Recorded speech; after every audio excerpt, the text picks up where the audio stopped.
আমার মেয়ে এতগুলো চকলেট একসাথে দেখে অনেক খুশি হয়ে গেছে, তাড়াহুড়ো করতেছে খোলার জন্য।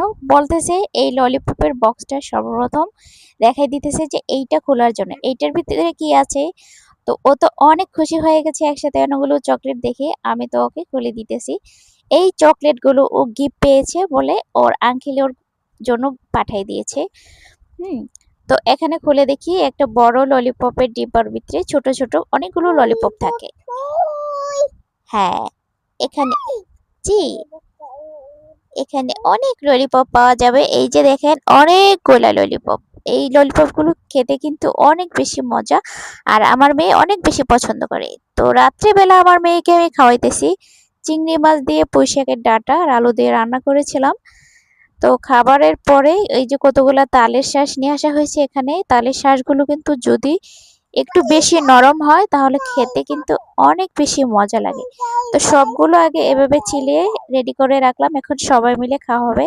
তাছাড়া কোয়েল পাখি ডিম রান্না করব আমার বেবি আমার ভাগ্নেদের জন্য। আর রান্না করেছিলাম চিংড়ি মাছের লতি। তারপর সবাইকে একটু বিট লবণ দিয়ে পাকা আম মেখে দিলাম।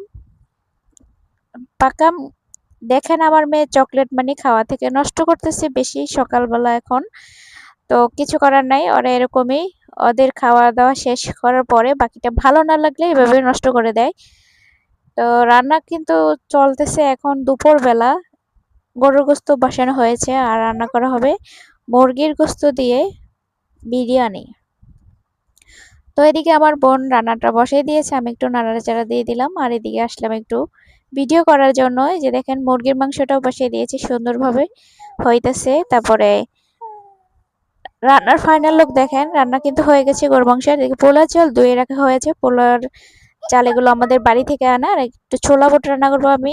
ডিম ভর্তা করা হয়েছে আলু দিয়ে একসাথে, আর গুঁড়া মাছের তরকারি বের করে রাখা হয়েছে। মাছগুলো আমি ভেজে নিব আর একটু খেয়ে নিচ্ছি আমি ভাত।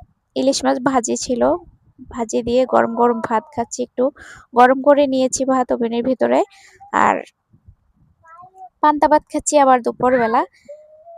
মানে কয়েকদিনের ভিডিও একটু একটু করে রেখেছিলাম একটু আর কি, সব একসাথে আমি এডিটিং করে ছাড়তেছি আজকে আর কি। পান্তা ভাতে গরু গোস্ত যে এত বেশি মজা, না খেলে বুঝতেই পারবে না। আপনারা একদিন বাসায় ট্রাই করে দেখতে পারেন পান্তা ভাত সাথে কাঁচামরিচ। তো ছোলা রান্না করেছিলাম, তো সন্ধ্যাবেলা আবার ছোলা খেতেছি আমার বাগনিকে নিয়ে। দুইজনে দুষ্টামি করতেছি, ওই আবার কাঁটা চামচ নিয়ে আসছে। তো আমার বোন আবার গেছে বাজারে, আমি এদিক দিয়ে একটু রান্না বান্নার কাজগুলো শেষ করে আবার ডালগুলো গুছিয়ে পরিষ্কার করে রান্না করে রাখলাম। দুই পদের ডাল একসাথে আর কি রান্না করা হয় সবসময়, তার জন্য দুই পদের ডাল আনা হয়েছে। যে দেখেন আজকে